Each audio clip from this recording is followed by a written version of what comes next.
സ്നേഹം, ദിവ്യസ്നേഹം, സ്നേഹം, ദിവ്യസ്നേഹം. ദൈവത്തിന്റെ ഹിതം അറിയുന്നത് എങ്ങനെ എന്നൊരാൾ എഴുതി ചോദിച്ചിരിക്കുന്നു. ദൈവത്തിന്റെ ഹിതം അറിയുന്നത് എങ്ങനെ? എല്ലാ വ്യക്തികളുടെ ജീവിതത്തെക്കുറിച്ചും ദൈവത്തിന് ഒരു ഹിതമുണ്ട്, ഒരു പദ്ധതിയുണ്ട്, ഒരു ബ്ലൂ പ്രിന്റ് ഉണ്ട്, ഒരു ഉദ്ദേശമുണ്ട്. മൺകുടത്തിന് തന്നെ സൃഷ്ടിച്ചതായ കുശവനോട് എന്നെ എന്തുകൊണ്ട് ഇങ്ങനെ സൃഷ്ടിച്ചു എന്ന് ചോദിക്കാൻ കഴിയുമോ? ദൈവത്തിന്റെ ഹിതമാണത്. നിന്റെ ജീവിതത്തിൽ ഒരുപാട് അധ്വാനവും കഷ്ടതയും ഒക്കെ ഉണ്ട്, ശരിയാണ്. ദൈവം നിന്നെ അങ്ങനെയാണ് സൃഷ്ടിച്ചത്. അതിലെന്താണ് തെറ്റ്? പറയുക.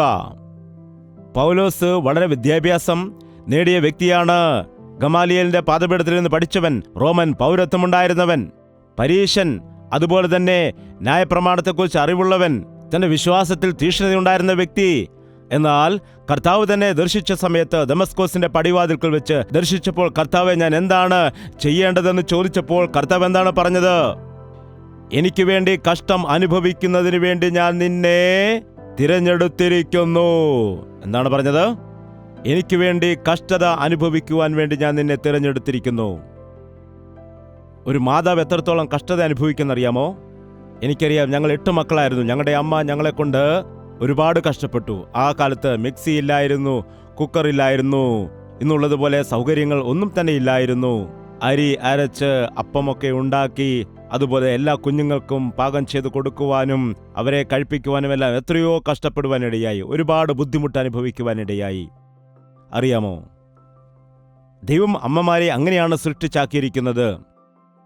അതുകൊണ്ട് ഏതമ്മയെങ്കിലും പറയുമോ, എനിക്ക് പാകം ചെയ്യാൻ കഴിയത്തില്ല, എൻ്റെ കുഞ്ഞുങ്ങളെ എനിക്ക് നോക്കാൻ കഴിയില്ല, അവർക്ക് വേണ്ടി അധ്വാനിക്കാൻ കഴിയില്ല എന്ന് പറയുമോ? എന്താണ് അവർ പറയുന്നത്? അവർ പറയും, ഇതെനിക്ക് കഷ്ടതയല്ല, ബുദ്ധിമുട്ടല്ല, ഇതെന്റെ ജീവിതത്തിൽ ഒരു ഭാഗ്യമാണ്, ഇതെനിക്ക് വളരെ സന്തോഷമാണ് നൽകുന്നത്. ദൈവം നമ്മെ എന്തിനു വേണ്ടിയാണോ ഏൽപ്പിച്ച് ആക്കിയിരിക്കുന്നത്, ആ പ്രവൃത്തി ചെയ്യുമ്പോൾ നമുക്ക് ഒരുപാട് സന്തോഷമുണ്ടാകും. മറ്റുള്ളവരെ കണ്ടിട്ട് അസൂയപ്പെടുവാൻ പാടില്ല, അവരുമായിട്ട് താരതമ്യം ചെയ്യുവാൻ പാടില്ല. ദൈവം നമ്മെ രക്ഷിച്ചതിന് ശേഷം, രക്ഷിക്കപ്പെടുന്നതിന് മുൻപ് നമുക്കൊന്നും തന്നെ അറിയില്ലായിരുന്നു.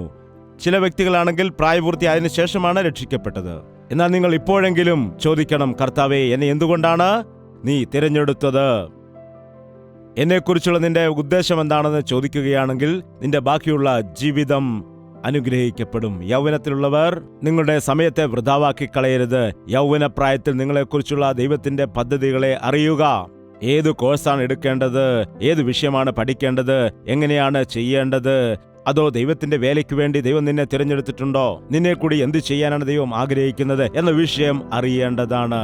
മൂന്നാമത്, യൗവനപ്രായം, അതായത് വിവാഹത്തിന് ശേഷമുള്ളതായ കാലഘട്ടം. വിവാഹം കഴിഞ്ഞവരെല്ലാം കരമുയർത്താമോ? ഇത്രയും പേരുടെ വിവാഹം കഴിഞ്ഞതാണോ? കല്യാണം കഴിക്കാത്തവർ കരമുയർത്തിക്കാട്ടെ. വളരെ നന്ദി. ഓക്കെ. വിവാഹം കഴിഞ്ഞ ആളുകളെ, വിവാഹം കഴിഞ്ഞതിന് ശേഷം എങ്ങനെയുണ്ട് എന്ന് ചോദിക്കുകയാണെങ്കിൽ പറയും, എന്ത് പറയാനാണ്, അനാവശ്യമായിട്ട് കല്യാണം കഴിച്ചു, ഇതിൻ്റെ ആവശ്യമേ ഇല്ലായിരുന്നു എന്നാണ് ഇപ്പോൾ തോന്നുന്നത്. വിവാഹം കഴിക്കാത്തവരോട് ചോദിച്ചു നോക്കൂ, എങ്ങനെയുണ്ട്, എൻ്റെ വിവാഹം നടക്കുന്നേ ഇല്ല, എൻ്റെ വീട്ടുകാർക്കും ഒരു ഉത്തരവാദിത്വമൊന്നുമില്ലെന്നേ. പലരും വലിയ സ്ത്രീധനമാണ് ചോദിക്കുന്നത്. എന്താണ് ചെയ്യുന്നത്? എൻ്റെ വിവാഹം ഇനിയും നടക്കില്ലായിരിക്കുമെന്ന് പറഞ്ഞ് കരയുന്ന ആളുകളുമുണ്ട്. എൻ്റെ കല്യാണം എപ്പോഴായിരിക്കുമെന്ന് കാത്തിരിക്കുന്ന ആളുകളുമുണ്ട്. എന്താണ് ജീവിതത്തിൽ? കല്യാണം കഴിഞ്ഞവർക്ക് അതിൻ്റെ ബുദ്ധിമുട്ടുകൾ, കല്യാണം കഴിയാത്തവർക്ക് അതിൻ്റെ ബുദ്ധിമുട്ടുകൾ. ജീവിതം മുഴുവനും കഷ്ടമാണ്. എന്നാൽ കർത്താവുണ്ട് എങ്കിൽ വിവാഹം കഴിഞ്ഞാലും സുഖമാണ്, വിവാഹം കഴിഞ്ഞില്ല എങ്കിലും സുഖമാണ്. എന്തുകൊണ്ടെന്നാൽ കർത്താവ് നിന്റെ കൂടെയുള്ളത് കൊണ്ട് നിന്റെ ദാമ്പത്യ ജീവിതം ഏറ്റവും അനുഗ്രഹപ്രദമായിരിക്കും. വിവാഹം എല്ലാത്തിനേക്കാളും ശ്രേഷ്ഠമായതാണ്. അനേകം ആളുകൾ വിവാഹപ്രായമാകുന്ന സമയത്ത് സ്ത്രീധനത്തിന്റെ കാര്യം നോക്കിയോ, അവരുടെ ഇഷ്ടം നോക്കിയോ, പണം നോക്കിയോ, അങ്ങനെ പലവിധമായ കാരണങ്ങളാൽ ദൈവത്തിന്റെ ഹിതം മാറ്റിവെച്ചിട്ട് അവരുടെ ഇഷ്ടപ്രകാരം വിവാഹം നടത്തുന്നു. അങ്ങനെയുള്ള കുടുംബജീവിതങ്ങളിൽ സമാധാനം ഇല്ലാതെ അനേകർ ദുഃഖം അനുഭവിക്കുന്നുണ്ട്. നിങ്ങളുടെ മക്കളുടെ വിവാഹം നടത്തുന്ന സമയത്ത് ദൈവത്തിന്റെ ഹിതം നിങ്ങൾ അറിയണം. എങ്ങനെ അറിയണമെന്നാണോ ചോദിക്കുന്നത്? നിങ്ങൾ അതിനായിട്ട് പ്രാർത്ഥിക്കുമ്പോൾ ദൈവത്തിന്റെ ഹിതപ്രകാരമുള്ളതായ വാതിലുകളെ തുറക്കും, അല്ലാത്തവയെ ദൈവം അടയ്ക്കുകയും ചെയ്യും. ഒരാൾ പറഞ്ഞു, ഒരുപാട് ആലോചനകൾ വന്നിങ്ങനെ പോകുന്നു. ഞാൻ പറഞ്ഞു, ഭാരപ്പെടേണ്ട കാര്യമില്ല, പോകട്ടെ. ദൈവത്തിന്റെ ഹിതപ്രകാരമുള്ള ആലോചനകൾ വരുമ്പോൾ അത് നടക്കുവാനിടയാകും. അല്ലാത്ത ആലോചനകളെല്ലാം പോകുവാനുമിടയാകും. അതിൽ നാം ദുഃഖിക്കേണ്ടതായ കാര്യമില്ല. ദൈവത്തിന്റെ ഹിതപ്രകാരം നടക്കുന്ന വിവാഹ ജീവിതത്തിൽ ദൈവത്തിന്റെ സമാധാനമുണ്ട്. എന്നാൽ ഇന്ന് അനേകം കുടുംബങ്ങളിൽ സമാധാനമില്ല, ദൈവിക സന്തോഷം ഇല്ല. പണ്ടുള്ള ആളുകൾ ഇങ്ങനെ പറയുന്നതായ ഒരു ചൊല്ലുണ്ട്. എന്താണെന്ന് വെച്ചാൽ, പട്ടിയുടെ വാലെ പിടിച്ചുകൊണ്ട് ഗോദാവരിയിൽ നീന്തുന്നത് പോലെയുണ്ട്. ഗോദാവരിയിൽ നീന്തുന്നത് തന്നെ വലിയ കഷ്ടമാണ്. പിന്നെ ഈ നായയുടെ വാല് പിടിച്ചുകൊണ്ട് അങ്ങോട്ട് നിങ്ങൾ വലിച്ചാൽ അത് അങ്ങോട്ട് പോകും, അങ്ങോട്ടും ഇങ്ങോട്ടും പോകും. അതാണ് കുടുംബജീവിതത്തിലെ ചില പ്രശ്നങ്ങൾ. എന്താണ്? ഇവനെ കല്യാണം കഴിച്ചതിൽ പിന്നെ എനിക്ക് ആലയത്തിൽ പോകാൻ സാധിക്കുന്നില്ല, നിന്നെ കെട്ടിയതുകൊണ്ട് എനിക്ക് എന്റെ ജീവിതത്തിൽ ഒരു ഉയർച്ചയില്ല എന്ന് പരസ്പരം ഭാര്യാഭർത്താക്കന്മാർ കുറ്റം ചുമത്തുന്നത് ഇന്ന് സാധാരണമാണ്. നോക്കൂ, ദാമ്പത്യ ജീവിതത്തിൽ ഭാര്യാഭർത്താക്കന്മാർ ഐക്യതയോടെ ആയിരിക്കണമെങ്കിൽ തീർച്ചയായിട്ടും യേശുവിന്റെ സ്നേഹം അവരിൽ ഉണ്ടായിരിക്കണം. യേശുവിന്റെ സ്നേഹമുള്ളതായ ഒരു വ്യക്തി എല്ലാം വിശ്വസിക്കുന്നു, എല്ലാം ക്ഷമിക്കുന്നു, എല്ലാം സഹിക്കുന്നു. അനേകം ഭാര്യാഭർത്താക്കന്മാരും അങ്ങോട്ടും ഇങ്ങോട്ടും ഓരോരോ വിഷയത്തിൽ ദേഷ്യപ്പെടാറുണ്ട്. അങ്ങനെയല്ലേ സഹോദരി? നിങ്ങൾ ദേഷ്യപ്പെടാറില്ലേ? ശരിയാണോ? നിങ്ങളുടെ ഭർത്താവ് ദേഷ്യപ്പെട്ടിട്ട് എത്ര കാലമായി?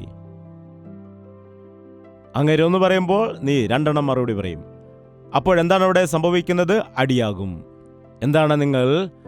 അവൻ കോപത്തോടെ ഇരിക്കുമ്പോൾ നീ അല്പം താഴ്ന്നു കൊടുക്കണം, നീ കോപത്തോടെ ഇരിക്കുമ്പോൾ അവൻ താഴ്ന്നു കൊടുക്കണം. അങ്ങനെയാണെങ്കിൽ കുടുംബജീവിതം സമാധാനത്തോടെ പോകും. മൃദുവായ ഉത്തരം കോപത്തെ ശമിപ്പിക്കുന്നു, കഠിനവാക്കോ കോപത്തെ ജ്വലിപ്പിക്കുന്നു. ഭർത്താവ് അസ്വസ്ഥനായിട്ട് ദേഷ്യപ്പെട്ട് വീട്ടിലേക്ക് കടന്നു വരുന്നു. അപ്പോൾ ഭാര്യയും അതുപോലെ തന്നെ ദേഷ്യപ്പെടുകയാണെങ്കിൽ എന്തു സംഭവിക്കും? ചെവിക്കലിട്ട് അടി കിട്ടും. അപ്പോൾ നീ പറയും, ഞാൻ കുഞ്ഞുങ്ങളെ വിളിച്ച് എൻ്റെ വീട്ടിൽ പോവുകയാണ് എന്ന്. അതേസമയം ചോദിക്കണം, എന്താണ് അങ്ങനെ ഇരിക്കുന്നത്? നിനക്ക് ബുദ്ധിയില്ലേ? ശരി, എനിക്ക് ബുദ്ധിയില്ല. എന്താണ് കുടിക്കാൻ വേണ്ടത്? എനിക്ക് കുടിക്കാനൊന്നും തന്നെ വേണ്ട ഇപ്പോൾ. മോരുംവെള്ളം തരട്ടെ? എനിക്ക് വേണ്ട. നിനക്കെന്താ നാണമില്ലേ? എനിക്ക് നാണമില്ല. ശരി, അല്പം മോരുംവെള്ളം കുടിക്കൂ. അവിടെ കലഹം കഴിഞ്ഞു. എത്ര നേരം പിന്നെ അവൻ മുഖം വീർപ്പിച്ചിരിക്കും? നീ നല്ലവണ്ണം സംസാരിക്കുക. ചില സമയത്ത് ഭാര്യയ്ക്കായിരിക്കും കോപം വരുന്നത്, മുഖം വീർപ്പിച്ച് നിൽക്കും. എന്തു പറ്റി ദേഷ്യപ്പെട്ട് നിൽക്കുന്നത്? എന്താണ് നിങ്ങൾക്ക്? നിങ്ങൾ നിങ്ങളുടെ കാര്യം നോക്ക്. ശരി, എന്താണ് ചെയ്യേണ്ടത്? നിന്റെ കാല് കുറച്ച് ഞെക്കിത്തരട്ടെ? എന്താണ്? നിങ്ങളുടെ ഭാര്യയില്ലേ? അപ്പോൾ നിങ്ങൾ കരുതേണ്ടതാണ്. അല്ലെങ്കിൽ ചോദിക്കണം, എന്താണ്? ചായ ഇട്ട് തരണോ? കാപ്പി ഇട്ട് തരട്ടെ? എന്താണ്? തലവേദനയുണ്ടോ? അങ്ങനെ ചോദിക്കുകയാണെങ്കിൽ അവിടെ കലഹമില്ല. അല്ലാതെ അങ്ങോട്ടും ഇങ്ങോട്ടും ഓരോന്ന് പറഞ്ഞ് വഴക്കുണ്ടാക്കുകയാണെങ്കിൽ അവസാനം കുടുംബത്തിൽ കലഹമുണ്ടാകും. ചിലർ പറയുന്നുണ്ട്, ഞങ്ങളുടെ വീടല്ല, ഒരു നരകമാണ് അതെന്ന്. നരകമാണെന്ന്. ഞങ്ങളുടെ കുടുംബത്തിലെ ഒരു സമാധാനവുമില്ല, ഒരു സ്വസ്ഥതയുമില്ല എന്നാണ് പറയുന്നത്. ഒന്നുണ്ടാകുമ്പോൾ ഒന്ന് കാണില്ല, ജീവിതത്തിൽ സമാധാനമേ ഇല്ല എന്ന് പറയും. കാരണം എന്താണ്? യേശുക്രിസ്തു ആ ഭവനത്തിൽ ഇല്ലാത്തത് കൊണ്ടാണ്. യേശുക്രിസ്തുവുള്ള കുടുംബത്തിൽ സമാധാനമുണ്ട്, സന്തോഷമുണ്ട്, അവിടെ താഴ്മയുണ്ട്. അതുകൊണ്ട് കുടുംബജീവിതത്തിൽ നിങ്ങൾ ഐക്യതയോടെ ആയിരിക്കുകയാണെങ്കിൽ നിങ്ങൾക്ക് ജനിക്കുന്ന മക്കൾ വലിയവരാകുവാനിടയാകും. നിങ്ങൾ ശ്രദ്ധയോടെ നിങ്ങളുടെ കുടുംബജീവിതത്തെ പണിയുകയാണെങ്കിൽ ദൈവം കുടുംബജീവിതത്തെ പണിയുവാൻ ഒരു രീതി വെച്ചിട്ടുണ്ട്. ഭാര്യമാരെ, നിങ്ങളുടെ ഭർത്താക്കന്മാർക്ക് കീഴടങ്ങിയിരിപ്പീൻ. അതുപോലെ ഭർത്താക്കന്മാരെ, നിങ്ങളുടെ സ്വന്തം ശരീരത്തെ സ്നേഹിക്കുന്നത് പോലെ ഭാര്യമാരെ സ്നേഹിക്കുക. ഭർത്താക്കന്മാരെ, നിങ്ങളുടെ ഭാര്യമാരോട് കയ്പായിരിക്കരുത്. കയ്പായിരിക്കരുത് എന്ന് പറയുമ്പോൾ അതിൻ്റെ അർത്ഥം എന്താണ്? കയ്പായിരിക്കരുത് എന്ന് പറയുമ്പോൾ അതിൻ്റെ അർത്ഥം എന്താണ്? കയ്പായിരിക്കരുത് എന്ന് പറയുമ്പോൾ അതിൻ്റെ അർത്ഥം എന്താണ്? നിങ്ങൾ അവരെ നിന്ദിക്കാൻ പാടില്ല, അവരെ ഉപേക്ഷിക്കരുത്, അവരെ ഒറ്റപ്പെടുത്തുവാൻ പാടില്ല, അപമാനിക്കുവാൻ പാടില്ല, സങ്കടപ്പെടുത്തുവാൻ പാടില്ല എന്നാണ് ദൈവം പറയുന്നത്. ഒരു വ്യക്തിയെ നാം സ്നേഹിക്കുന്നുണ്ടെങ്കിൽ ആ വ്യക്തിയെ നാം അപമാനിക്കുമോ? ഒരു വ്യക്തിയെ സ്നേഹിക്കുന്നുണ്ടെങ്കിൽ ആ വ്യക്തിയെ നാം നിന്ദിക്കാനിടയാകുമോ? ദൈവത്തിന്റെ വചനത്തിൽ പറയുന്നു, ഭാര്യ ഭർത്താവിന് കീഴടങ്ങിയിരിക്കണം.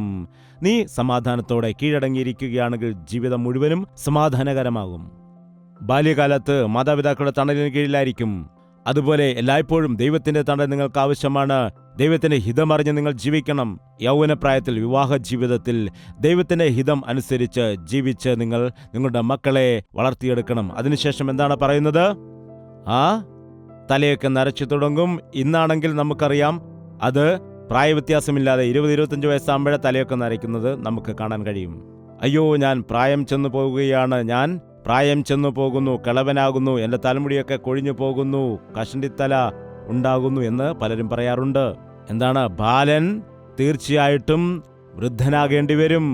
പ്രായമുള്ളവരെ നോക്കി കളിയാക്കുന്നവരെ കണ്ട് ഞാൻ ചിരിക്കാറുണ്ട്. നീയും ഒരു ദിവസം തീർച്ചയായിട്ടും പ്രായമാകുമല്ലോ.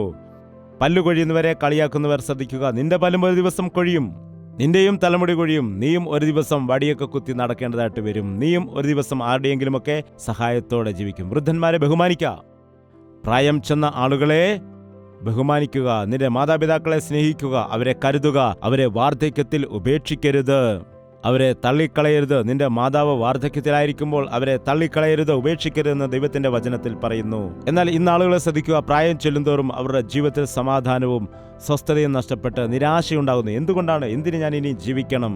എന്റെ കാലം കഴിഞ്ഞുപോയി, എന്റെ കർത്താവിനെ എന്നെ വിളിച്ചാൽ മതിയായിരുന്നു എന്ന് പറയും. എന്നെ കർത്താവ് വിളിക്കാൻ വേണ്ടി പ്രാർത്ഥിക്കണമെന്ന് പല വൃദ്ധന്മാരും ചോദിക്കാറുണ്ട്. എന്നാൽ വാർദ്ധക്യം വിരക്തിയോടെ ജീവിക്കേണ്ട കാലമല്ല. നിന്റെ യൗവനത്തിൽ നീ ദൈവത്തെ അറിഞ്ഞ് ജീവിക്കുകയാണെങ്കിൽ, നിന്റെ കുടുംബജീവിതത്തിൽ ദൈവത്തിന് സ്ഥാനം കൊടുത്ത് ജീവിച്ചാൽ, നിന്റെ വാർദ്ധക്യത്തിലും നീ ഫലം കായ്ക്കാനിടയാകും. നിങ്ങൾ സമാധാനത്തോടെ ജീവിക്കും. നിങ്ങൾക്ക് ഭാരപ്പെടേണ്ട കാര്യമേ ഇല്ല. എന്തുകൊണ്ടെന്നാൽ നിങ്ങളെ കരുതുന്ന ഒരു ദൈവമുണ്ട്. നരയ്ക്കുവോളം അവൻ നമ്മെ ചുമക്കും. ആ ദൈവം നിങ്ങളെ ഒരിക്കലും തള്ളിക്കളയില്ല. നമുക്ക് എത്ര നാൾ ഒരാളെ ചുമക്കാൻ കഴിയും? കൂടിയൊന്ന 5 വയസ്സ് അല്ലെങ്കിൽ 6 വയസ്സ്. ഇപ്പോൾ അത്രയും പോലും ഇല്ല. പണ്ട് കാലത്ത് എൻ്റെ അപ്പൂപ്പൻ്റെ തോളിൽ കയറി ഞാൻ ഒരു കാലം അങ്ങോട്ടും ഒരു കാലം ഇങ്ങോട്ടും ഇട്ടിരിക്കുമായിരുന്നു. തലമുടി പിടിച്ച് അവിടെ ഇരിക്കുമായിരുന്നു. എവിടെയെങ്കിലും പോകുമ്പോൾ ഹോ ഹോ എന്നും പറഞ്ഞ് ഞാനും തോളിൽ കയറി ഇരുന്ന് സന്തോഷത്തോടെ പോകുമായിരുന്നു. എന്താണത്? 7-8 വയസ്സ് വരെ ഞാൻ അങ്ങനെയാണ് പോയിക്കൊണ്ടിരുന്നത്. ഇന്ന് അമ്മയും എടുക്കില്ല, അപ്പനും എടുക്കില്ല. എന്താണ് ചെയ്യുന്നത്? ഒരു വണ്ടിയുണ്ട്, അതിൽ കയറ്റി ഇരുത്തും, എന്നിട്ട് തള്ളിക്കൊണ്ട് നടക്കും. അങ്ങനെ ആ വണ്ടിയിൽ നിന്ന് ഇറങ്ങിയിട്ട് അവൻ നേരെ നടന്നു പോകും. അതാണ് സംഭവിക്കുന്നത്. എന്നാൽ നമ്മുടെ തോളിലെടുക്കുകയാണെങ്കിൽ, നിന്റെ നെഞ്ചോട് ചേർത്ത് പിടിക്കുകയാണെങ്കിൽ, ആ കുഞ്ഞിനെ നീ ആശ്വസിപ്പിക്കുകയും സ്നേഹം പകരുകയും ചെയ്യുമ്പോൾ ആ സ്നേഹം നിനക്കും നൽകുവാനിടയാകും. അല്ലാതെ നീ ഒരു പട്ടിക്കുട്ടിയെ വളർത്തുന്ന പോലെ കുഞ്ഞിനെ വളർത്തുകയാണെങ്കിൽ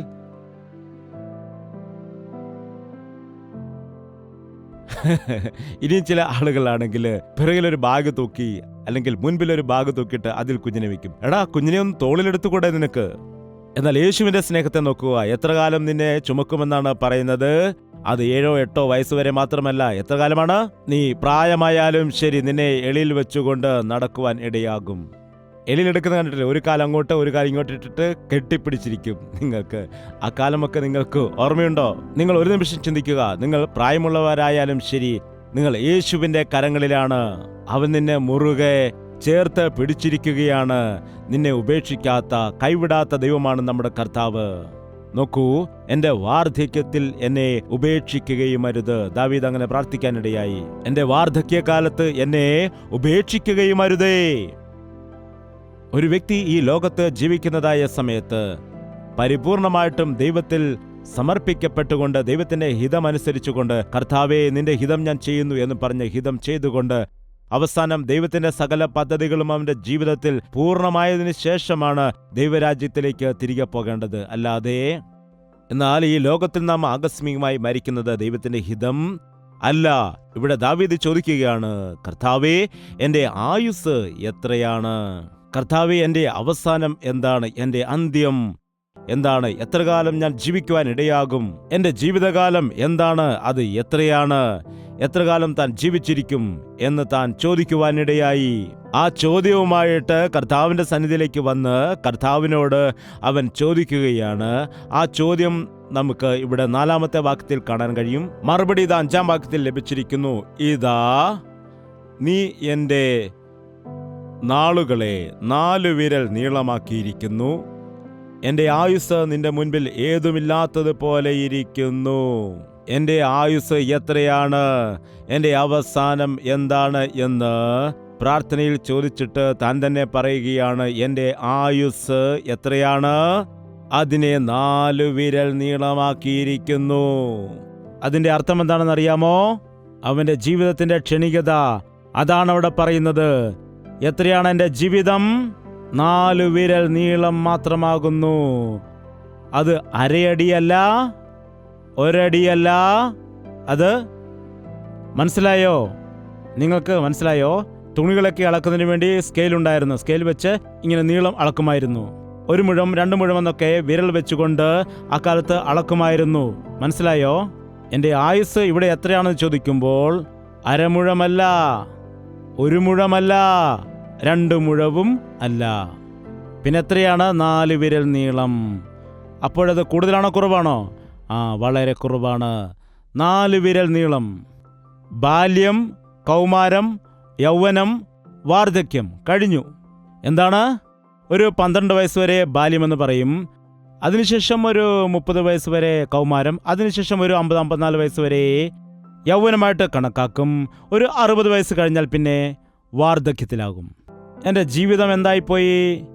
4 10കൾ അല്ലെങ്കിൽ 4 15കൾ. അതാണ് എൻ്റെ ആയുസ്സിൻ്റെ ദൈർഘ്യം. എത്ര കാലം നീ ബാലനായിട്ടിരിക്കും? 12 വയസ്സ് വരെ ബാലൻ എന്ന് നാം പറയും. അതിനുശേഷം 13, 14, 15, 16, 17, 18 വരെ ടീനേജ് എന്നാണ് പറയുന്നത്. ടീനേജ് എന്ന് പറയുമ്പോൾ കൗമാരപ്രായമാണ്. വളരെ അപകടകരമായ വയസ്സാണിത്. ഇവിടെ 13, 14, 15, 16, 17, 18, 19 പ്രായമുള്ളവർ കൈയുയർത്താമോ? 1 മുതൽ 12 വയസ്സ് വരെയുള്ളതായ കൊച്ചുകുട്ടികളൊന്ന് കൈയുയർത്താമോ? കൊള്ളാം. കൊള്ളാം. നോക്ക്, എത്ര നന്നായിട്ടാണ് മോൻ കൈ ഉയർത്തുന്നത്. കൊള്ളാം. Very good. ഈ കുഞ്ഞുങ്ങളെ നാം നന്നായിട്ട് വളർത്തിക്കൊണ്ടുവരികയാണെങ്കിൽ ഇവർ വലിയ ആളുകളായിട്ട് മാറും. ബാലൻ നടക്കേണ്ടുന്ന വഴിയിൽ അവനെ അഭ്യസിപ്പിക്കുക.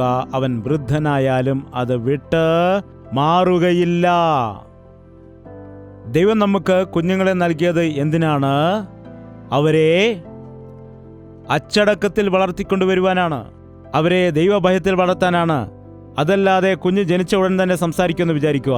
അമ്മ എനിക്ക് പാലുതാ എന്ന് പറയുകയാണെങ്കിൽ എന്തായിരിക്കും? കൊച്ചു കുഞ്ഞുങ്ങൾ നാം പറയുന്നത് പോലെ അത് അനുസരിച്ച് വളരാനിടയാകും. അങ്ങനെ പടിപടിയായിട്ട് വളർന്നു വന്നിട്ട് അവർ സംസാരിക്കാൻ തുടങ്ങും. അവരുടെ സംസാരം കേൾക്കുമ്പോൾ നാം സന്തോഷിക്കും. അതിനുശേഷം നാം അവരെ സ്കൂളിലേക്ക് പറഞ്ഞയക്കും. സ്കൂളിലൊക്കെ പോയിട്ട് വന്ന് അങ്ങനെ മെല്ലെ മെല്ലെ മെല്ലെ അങ്ങനെ പതിയെ പതിയെ നീ 10 വയസ്സിനുള്ളിൽ ആ കുഞ്ഞിനെ എന്താണോ പഠിപ്പിക്കുന്നത് അതാണ് ആ കുഞ്ഞിൻ്റെ സ്വഭാവമായിട്ട് രൂപീകരിക്കപ്പെടുവാനിടയാകുന്നത്. പിന്നത്തെ കാര്യം പറയുവാൻ കഴിയുകയില്ല. നീ പഠിപ്പിച്ചു കൊടുക്കുന്നതാണ്. ഇന്ന് വളരെ ഉപേക്ഷയോടെയാണ് കൊച്ചുകുട്ടികളെ വളർത്തിക്കൊണ്ടുവരുന്നത്. കുഞ്ഞുങ്ങൾക്ക് ഫോൺ കൊടുക്കരുത്. അവരുടെ കാഴ്ചയ്ക്ക് ദോഷമുണ്ടാകും. അവർ വളരുന്ന സമയത്ത് അവരുടെ കാഴ്ചയ്ക്ക് അത് പ്രശ്നമുണ്ടാകാൻ ഇടയുണ്ട്. അവർ ഫോണിൽ നോക്കുമ്പോൾ ആ തീവ്രമായ പ്രകാശം അവരുടെ കണ്ണിലേക്ക് വരുവാനിടയാകും. അതുമാത്രമല്ല, അവർ അടുത്ത് വെച്ച് നോക്കുന്നത് കൊണ്ട് ഷോർട്ട് സൈറ്റ് ഉണ്ടാകുവാനും ഇടയുണ്ട്. അവർ ദൂരോട്ട് നോക്കാതെ ഇങ്ങനെ അടുത്ത് വെച്ച് നോക്കുന്നുണ്ട്. അവസാനം എന്താണ്? കണ്ണാടി വെക്കേണ്ടതായിട്ട് വരും. ഇന്ന് പലരും ഫോൺ കാണിച്ചു കൊടുത്തിട്ടാണ് ചോറ് കഴിപ്പിക്കുന്നത്. പണ്ടൊക്കെ പറയും അമ്പിളിയമ്മാവിനെ കാണിച്ചു തരാം, അല്ലെങ്കിൽ കോഴിക്കുഞ്ഞിനെ കാണിച്ചു തരാം, പട്ടിയെ കാണിച്ചു തരാം, കാക്കയെ കാണിച്ചു തരാം എന്നൊക്കെ പറഞ്ഞായിരുന്നു ചോറ് കഴിപ്പിച്ചിരുന്നത്. എന്നാൽ ഇന്നെങ്ങനെയാണ്? കാർട്ടൂൺ വെച്ച് കൊടുത്തിട്ട് ചോറ് കുഞ്ഞിൻ്റെ വായിലേക്ക് വാരി കൊടുത്തുകൊണ്ടിരിക്കുന്നു. അടുത്ത ദിവസം പറയാം എൻ്റെ കുഞ്ഞിന് ദഹനക്കേടാണ്, കുഞ്ഞിന് ഛർദിയാണ്. എന്താണ് പിന്നെ? കുഞ്ഞിന് ആഹാരം ദഹിച്ചിട്ട് വേണ്ടേ? ശ്രദ്ധിക്കുക, കുഞ്ഞുങ്ങൾ ദൈവത്തിൻ്റെ ദാനമാണ്. കുഞ്ഞുങ്ങളുടെ മേൽ നിങ്ങൾ ശ്രദ്ധ വയ്ക്കേണ്ടതാണ്. കുഞ്ഞുങ്ങൾക്ക് വേണ്ടത് നല്ല നല്ല വസ്ത്രങ്ങളല്ല. കുഞ്ഞുങ്ങൾക്ക് വേണ്ടത് ഇംഗ്ലീഷ് മീഡിയം സ്കൂളുകളല്ല. കുഞ്ഞുങ്ങൾക്ക് വേണ്ടത് ദൈവത്തിൻ്റെ വചനമാണ്. മാതാപിതാക്കളായ നിങ്ങൾ നിങ്ങളുടെ മക്കളുടെ മുൻപിൽ വഴക്കുണ്ടാക്കുകയാണെങ്കിൽ, അനേകം മാതാപിതാക്കൾ കുഞ്ഞുങ്ങളുടെ മുൻപിൽ വഴക്കുണ്ടാക്കുന്നവരുണ്ട്. ഭർത്താവ് ചീത്ത വിളിക്കും, ഭാര്യ മക്കളുടെ മുൻപിലിരുന്ന് ചീത്ത വിളിക്കും, അല്ലെങ്കിൽ അങ്ങോട്ടും ഇങ്ങോട്ടും മർദ്ദിക്കും. അപ്പോൾ ആ കുഞ്ഞുങ്ങൾ പഠനത്തിൽ ജയിക്കുമോ? അവർ ഫെയിലായി പോവും. കാരണം എന്താണ്? അവരുടെ മനസ്സ് നിരാശ കൊണ്ട് നിറയുവാനിടയാകും. നിന്റെ സ്വന്തം കൈകൊണ്ട് തന്നെ നീ എന്താണ് ചെയ്യുന്നത്? മക്കൾ യഹോവ നൽകുന്ന അവകാശമാണ്. മക്കൾ യഹോവയുടെ അവകാശമാണ്. അവരെ നിങ്ങൾ നശിപ്പിക്കരുത്. ഒരു പൈതലിൻ്റെ സ്വഭാവം 12 വയസ്സ് വരെ നിനക്ക് അവനെ സ്വാധീനിക്കാൻ കഴിയുകയുള്ളൂ. അതിനുശേഷം അവൻ്റെ സ്വഭാവം മാറ്റാൻ കഴിയില്ല. പിന്നീട് അവർ അനുസരിക്കില്ല, നിന്നോട് മറുതലിക്കും. എന്നാൽ ചെറിയ പ്രായത്തിൽ നീ അവരെ ശരിയായ രീതിയിൽ വളർത്തിക്കൊണ്ടുവരികയാണെങ്കിൽ അവർ വലുതായി കഴിഞ്ഞാലും അതുതന്നെ അവൻ പിന്തുടരും. ഒരു 12 വയസ്സ് വരെയാണ് മാതാപിതാക്കളുടെ ചോയ്സ്, മാതാപിതാക്കളുടെ ഇഷ്ടമനുസരിച്ചുകൊണ്ട്. അതിനുശേഷം 12 വയസ്സ് കഴിഞ്ഞതിന് ശേഷം ആ കുഞ്ഞ് ടീനേജ് പ്രായത്തിൽ വരുമ്പോൾ അവൻ മുതിർന്നവനാണോ പയ്യനാണോ? മുതിർന്നവനാണോ? ബാലനാണോ? ബാലനുമല്ല. മുതിർന്നവനുമല്ല, ബാലനുമല്ല. 13, 14, 15, 16, 17, 18, 19. എത്ര വർഷമാണ് ഇത്? 7 വർഷങ്ങൾ. ഏകദേശം 7 വർഷങ്ങൾ. ഈ 7 വർഷത്തെ കാലയളവിൽ അവൻ തീരുമാനങ്ങൾ എടുക്കുവാൻ വേണ്ടി പരിശ്രമിക്കും. അവനൊരു മുതിർന്ന വ്യക്തിയെപ്പോലെ ചിന്തിക്കുവാൻ തുടങ്ങും. എന്നാൽ മുതിർന്ന വ്യക്തിക്കുള്ളതായ അനുഭവം അവനില്ല, അതുപോലെയുള്ളതായ ജ്ഞാനം അവനില്ല. മാതാപിതാക്കൾ അവരെ കുഞ്ഞുങ്ങളെപ്പോലെ കാണാൻ നോക്കും. എന്നാൽ അവർ യഥാർത്ഥത്തിൽ കുഞ്ഞുങ്ങളാണോ? അല്ല. അതുകൊണ്ട് അവർ ആ പ്രായത്തിൽ ശരിയായ തീരുമാനം എടുക്കേണ്ടതിന് ഒത്തവണ്ണം നിങ്ങൾ 12 വയസ്സുണ്ടായിരിക്കുമ്പോൾ തന്നെ അവന് ശരിയായ അടിസ്ഥാനം, അത് അവർക്ക് മുൻപോട്ടുള്ളതായ പ്രായത്തിൽ സഹായകരമായിട്ട് മാറും. ഞാൻ എത്ര കാലം ജീവിച്ചിരിക്കും എന്ന് ചോദിക്കുമ്പോൾ ഇവിടെ പറയുകയാണ്, എൻ്റെ ആയുസ് 4 വിരൽ നീളമാക്കിയിരിക്കുന്നു. അടുത്ത വാക്യം വായിക്കുക. എൻ്റെ ആയുസ് നിന്റെ മുമ്പാകെ ഏതുമില്ലാത്തത് പോലെ ഇരിക്കുന്നു. അതിനുശേഷം ഇവിടെ എഴുതിയിരിക്കുന്നു, ഏത് മനുഷ്യനും ഉറച്ചു നിന്നാലും ഒരു ശ്വാസമത്രേ. ഏതു മനുഷ്യനും ഉറച്ചു നിന്നാലും, എത്ര വലിയവനാണ് എങ്കിലും, എത്ര അധികാരമുള്ളവനാണെങ്കിലും, എത്ര ധനവാനായ വ്യക്തിയാണെങ്കിലും, എത്ര പേരെടുത്ത വ്യക്തിയാണെങ്കിലും അവൻ്റെ ആയുസ് കുറഞ്ഞു പോകുന്നു. അവനൊരു ദിവസം മരിച്ചേ മതിയാകൂ. നമ്മെ ഈ ഭൂമിയിൽ ശാശ്വതമായിട്ട് ജീവിക്കാനല്ല ദൈവം ആക്കി വച്ചിരിക്കുന്നത്. ദൈവം പറഞ്ഞു, ഈ പഴം തിന്നുന്ന നാളിൽ നിങ്ങൾ നിശ്ചയമായിട്ടും മരിക്കുമെന്ന്. ആ വൃക്ഷത്തിന്റെ അരികിൽ മറ്റൊരു വൃക്ഷമുണ്ട്. അതേത് വൃക്ഷമാണ്? ജീവന്റെ വൃക്ഷം. അതിലുള്ള പഴം തിന്നുന്ന നാളിൽ മരിക്കുകയില്ല. എന്തുകൊണ്ടാണ് ദൈവം ആദാമിനെയും ഹൗവയെയും തോട്ടത്തിൽ നിന്ന് പുറത്താക്കിയത്? അതിനെക്കുറിച്ച് കൂടി നമുക്ക് ചിന്തിക്കാം, വായിക്കാം. ഉൽപ്പത്തി പുസ്തകം അതിൻ്റെ 3-ാമത്തെ അധ്യായം നോക്കാം. 3-ാമത്തെ അധ്യായം 22-ാമത്തെ വാക്യം. യഹോവയായ ദൈവം മനുഷ്യൻ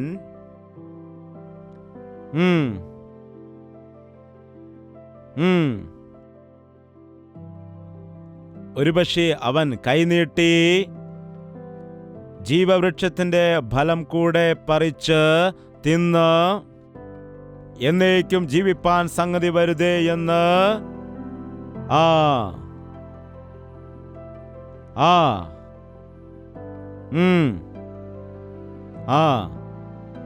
അപ്പോൾ ദൈവം എന്താണ് ചെയ്തത്? മനുഷ്യനെ തോട്ടത്തിൽ നിന്ന് ഇറക്കി വിട്ടു. എന്തുകൊണ്ടാണ്? ആ പഴം തിന്നാൽ മനുഷ്യൻ നിത്യമായി ജീവിക്കുന്നത് കൊണ്ട്. നിത്യമായി ജീവിച്ചാൽ അത് നല്ലതല്ലേ? പിന്നെ എന്തുകൊണ്ടാണ് ദൈവം അങ്ങനെ ചെയ്തത്? എന്നേക്കും ജീവിക്കാതിരിപ്പാൻ എന്ന് പറയുന്നത് എന്തുകൊണ്ടാണ്? എന്നേക്കും എങ്ങനെയാണ് ജീവിക്കുന്നത്? അവൻ പാപിയായിട്ടാണ് എന്നേക്കും ജീവിക്കുന്നത്. ഒരുപക്ഷെ അന്ന് ആദാമും ഹവ്വായും ജീവന്റെ വൃക്ഷത്തിന്റെ ഫലം കൂടെ കഴിച്ചിരുന്നുവെങ്കിൽ ഇന്ന് ഈ ലോകത്ത് നമ്മുടെ ഭവനത്തിൽ എത്ര പേരുണ്ടായിരിക്കുമെന്ന് അറിയാൻ കഴിയുമോ? നമ്മുടെ അപ്പൻ്റെ അപ്പൻ്റെ അപ്പൻ്റെ അപ്പൻ്റെ അപ്പൂപ്പന്മാര് എല്ലാവരും ഇങ്ങനെ കിടക്കുകയായിരിക്കും വീട്ടില്. അതുപോലെ അമ്മയുടെ അമ്മ, അമ്മയുടെ അമ്മ, എല്ലാവരും ഈ വീട് നിറയെ മനുഷ്യർ ആയിരിക്കും. അവർ മരിക്കുകയില്ല. വീട് നിറയെ മനുഷ്യരായിരിക്കും. അവർ പ്രായമാകും, വൃദ്ധരാകും, എന്നാൽ മരിക്കുകയില്ല. ഇങ്ങനെ കിടക്കുവാനിടയാകും. 200-300 വർഷക്കാലം ഇങ്ങനെ ഒരാൾ കിടക്കുകയാണെങ്കിൽ എന്താണ് ലോകം മുഴുവനും അപ്പോൾ എന്തായിരിക്കും അവസ്ഥ? ജീവിച്ചിരിക്കുന്ന ശവങ്ങളെ പോലെ ലോകം നിറയുവാനിടയാകും. ദൈവം അത് ഇഷ്ടപ്പെടുന്നില്ല. നമ്മുടെ ഈ ശരീരം ജഡം കൊണ്ട് ജഡത്തിൽ വസിക്കുന്നതാണ്. അതുകൊണ്ടാണ് മദ്യം കുടിക്കുവാൻ ആഗ്രഹിക്കാതെ ഇരിക്കുന്ന സമയത്ത് പക്ഷേ മദ്യം അറിയാതെ കുടിക്കുന്നു. പാപം ചെയ്യുവാൻ ആഗ്രഹമില്ല, എങ്കിലും അറിയാതെ പാപം ചെയ്യുന്നു. സത്യം പറയാൻ വിചാരിക്കുന്നു, പക്ഷേ അറിയാതെ കള്ളം പറയുന്നു. കോപിക്കുവാൻ ആഗ്രഹിക്കുന്നില്ല, അറിയാതെ കോപിക്കുന്നു. ആ സിനിമ കാണുവാൻ ആഗ്രഹിക്കുന്നില്ല, എന്നാൽ അറിയാതെ കാണാൻ പോകുന്നു. അതുപോലെ ഇന്റർനെറ്റിൽ അശ്ലീല ചിത്രങ്ങൾ കാണുന്നത് നല്ലതല്ല എന്നെനിക്കറിയാം, എന്നാൽ ഞാൻ അറിയാതെ അത് കണ്ടുപോവുകയാണ്. എന്തുകൊണ്ടാണ്? നമുക്ക് പാപത്തെ ജയിക്കുവാനുള്ള ശക്തി ഇല്ലാത്തതുകൊണ്ടാണ്. നാം പാപത്തിൽ ജീവിക്കുക എന്നത് ദൈവത്തിന്റെ ഉദ്ദേശം അല്ല. അതുകൊണ്ടാണ് നമുക്ക് വേണ്ടി കർത്താവായ യേശുക്രിസ്തു ഈ ഭൂമിയിലേക്ക് മനുഷ്യനായിട്ട് അവതരിച്ച് മരണത്തിന്റെ ബലമുള്ള ഹസ്തത്തിൽ നിന്നും, അതായത് പിശാചിനെ മരണത്തിൽ കൂടി ജയിച്ച് നമ്മുടെ സകല പാപങ്ങൾക്കും വേണ്ടി അവൻ ക്രൂശിൽ ശിക്ഷ അനുഭവിച്ച് നമുക്കെല്ലാവർക്കും വേണ്ടി സ്വയം യാഗമായി തീർന്നുകൊണ്ട് നമ്മെ പാപത്തിന്റെ ശിക്ഷയിൽ നിന്ന് വിടുവിച്ചു. യേശുവിന്റെ മഹത്വം എന്താണെന്ന് ചോദിച്ചാൽ, അവൻ ജീവിക്കുവാൻ വേണ്ടി വന്ന ദൈവമല്ല, അവൻ നമുക്ക് വേണ്ടി പ്രാണനെ നൽകുവാൻ വേണ്ടി വന്നവനാണ്. അവൻ നമ്മെപ്പോലെ സ്ത്രീ പുരുഷ ബന്ധത്തിൽ കൂടി ജനിച്ച വ്യക്തിയല്ല. ഒരു പാപവുമില്ലാതെ, പാപത്തിന്റെ ബീജത്തിൽ കൂടിയല്ലാതെ കന്യാമറിയിൽ ഗർഭം ധരിക്കപ്പെട്ട് ജനിച്ചു. ഒരു ദോഷവും കൂടാതെ അവൻ ജീവിച്ചു.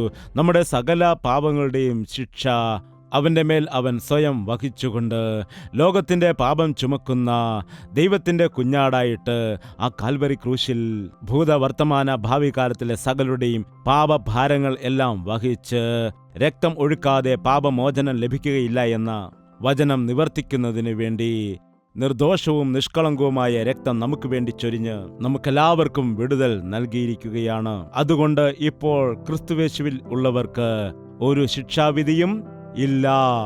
അപ്പോൾ യേശുവിലുള്ളവർ മരിക്കുകയില്ലേ എന്ന് ചോദിക്കാറുണ്ട്. ഈ മരണമല്ല. ഏതു മരണമാണ്? എന്നിൽ വിശ്വസിക്കുന്നവൻ ഒരു നാളും മരിക്കുകയില്ല, മരിച്ചാലും അവൻ ഉയർത്തെഴുന്നേൽക്കും. എന്താണ്? മരിക്കുകയാണെങ്കിൽ ഉയർത്തെഴുന്നേൽക്കും. ക്രിസ്തുവിൽ മരിക്കുന്നവരെല്ലാം ഭാഗ്യവാന്മാരാണ്. ഈ ലോകത്തിൽ കണ്ണടച്ചാൽ സ്വർഗത്തിൽ കണ്ണു തുറക്കും. എനിക്ക് ജീവിക്കുന്നത് ക്രിസ്തുവും മരിക്കുന്നത് ലാഭവുമാകുന്നു എന്ന് പറയുന്നു. അതിന്റെ അർത്ഥം എന്താണ്? എനിക്ക് സ്വർഗം ലഭിക്കാനിടയാകും. അതാണ് ലാഭം. അതുകൊണ്ട് ഈ ദിവസം യേശുവിനെ നമ്മുടെ സ്വന്തം രക്ഷിതാവായി സ്വീകരിച്ചാൽ, നമ്മുടെ പാപങ്ങളെല്ലാം ഏറ്റുപറഞ്ഞ് ഉപേക്ഷിച്ചാൽ, അവന്റെ രക്തത്താൽ നാം കഴുകപ്പെടുന്നത് കൊണ്ട് എന്റെ സ്ഥാനത്ത് എനിക്ക് വേണ്ടി കർത്താവ് ശിക്ഷ അനുഭവിച്ചു എന്ന് വിശ്വസിക്കുന്ന എല്ലാവരും നിത്യജീവനെ പ്രാപിക്കുവാനിടയാകും. അങ്ങനെ മാനസാന്തരപ്പെട്ട് രക്ഷിക്കപ്പെട്ട എല്ലാവരുടെയും പേരുകൾ ജീവന്റെ ഗ്രന്ഥത്തിൽ എഴുതപ്പെടാനിടയാകും. ഇനിയും അവരുടെ മേൽ മരണത്തിന് അധികാരം ഇല്ല. ഈ ലോകത്ത് 2 ജനനം നമുക്കുണ്ടായിരിക്കുമ്പോൾ, അതായത് നാം മാനസാന്തരപ്പെട്ട് വീണ്ടും ജനനം പ്രാപിക്കണമെന്ന് കർത്താവ് അരുളി ചെയ്തിരിക്കുന്നു. നീ 2 തവണ ജനിക്കുകയാണെങ്കിൽ 1 തവണ മാത്രമേ മരിക്കുകയുള്ളൂ. എന്നാൽ നീ 1 തവണ ജനിച്ചിട്ട് മാനസാന്തരപ്പെടാതിരുന്നാൽ ഒരു 2ാം മരണമുണ്ട്. ആ 2ാം മരണം അഗ്നി നരകത്തിൽ നീ വീഴുന്ന അവസ്ഥയാണ്. അവിടെ നീ നിരന്തരം കിടക്കേണ്ടതായിട്ട് വരും. അതുകൊണ്ട് നിങ്ങൾ ശ്രദ്ധിക്കുക. യേശുക്രിസ്തുവിൽ നിങ്ങൾ വിശ്വസിക്കുന്നു എങ്കിൽ അത് തലവേദനയോ കൈവേദനയോ കാലുവേദനയോ പോകുന്നതിന് വേണ്ടിയല്ല. ഭൗതികമായ അനുഗ്രഹങ്ങളെ ഉദ്ദേശിച്ച് മാത്രമല്ല ഇവയെല്ലാം നടക്കും. എന്നാൽ യഥാർത്ഥമായ വിഷയം എന്താണെന്ന് വെച്ചാൽ, യേശുവിൽ വിശ്വസിക്കുന്നവർക്ക് സ്വർഗമുണ്ട്. ആ സ്വർഗത്തിൽ നിനക്ക് നിത്യമായി ജീവിക്കാനുള്ള അവസരം ലഭിക്കും. ഈ ലോക ജീവിതം അല്പകാലം മാത്രമേയുള്ളൂ. എന്നാൽ സ്വർഗീയ ജീവിതം അത് നിത്യമായ ജീവിതമാണ്. നിത്യതയെന്ന് പറയുമ്പോൾ അതിനെ ആർക്കും അളക്കുവാൻ കഴിയുന്നതല്ല. ആ സ്വർഗീയ ജീവിതമാണ്, നിത്യമായ ജീവിതമാണ്. തലമുറയായിട്ട് ജീവിക്കാനുള്ള കൃപയാണ് ലഭിക്കുന്നത്. സ്വർഗത്തിലെ ശാശ്വതമായ ജീവിതം നമുക്ക് ലഭിക്കണമെങ്കിൽ ഈ ലോകത്തിൽ ഉണ്ടായിരിക്കുന്ന നമ്മുടെ ആയുസ്സിനെ നാം സൂക്ഷിച്ച് ഉപയോഗിക്കണം. ദൈവത്തിൽ ഭയവും ഭക്തിയും ഉള്ളവരായിട്ട് ജീവിക്കണം. എന്നാൽ ഈ ലോകത്ത് നീ ഇഷ്ടമുള്ളതുപോലെ പാപം ചെയ്തുകൊണ്ട് ജീവിക്കുകയാണെങ്കിൽ നീ തീർച്ചയായിട്ടും മരിക്കും. മരണശേഷം നിനക്ക് ഒരു ശിക്ഷാവിധിയുണ്ട്. ആ ശിക്ഷാവിധി സമയത്ത് കർത്താവ് നിന്നെ ശിക്ഷിക്കുകയും നിത്യ നരകത്തിലേക്ക് നിന്നെ തള്ളിയിടുകയും ചെയ്യുവാനിടയാകും. അതാകുന്നു 2ാമത്തെ മരണം. ഈ ലോകത്തെ ജീവിതം നമുക്ക് അല്പകാലം മാത്രമേ ഉള്ളൂ. എന്നാൽ കർത്താവ് നമുക്ക് വേണ്ടി ശാശ്വതമായ ഒരു ജീവിതം ഒരുക്കി വെച്ചിട്ടുണ്ട്.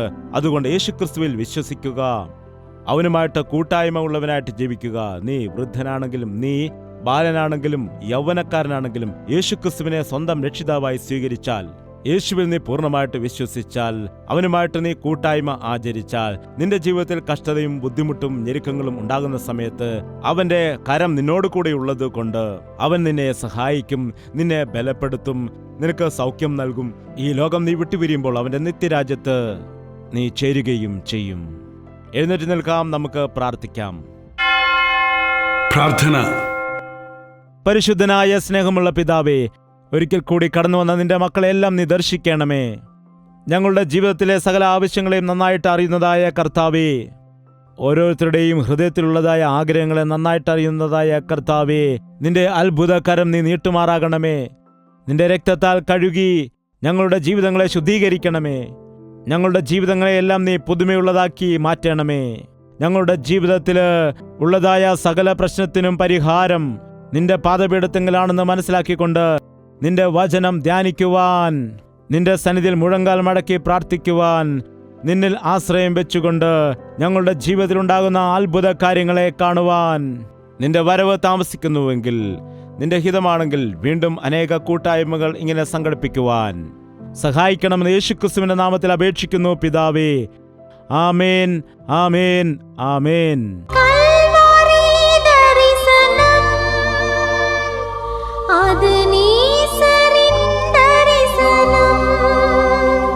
ദൈവനേസത്തിൻ ദർശനം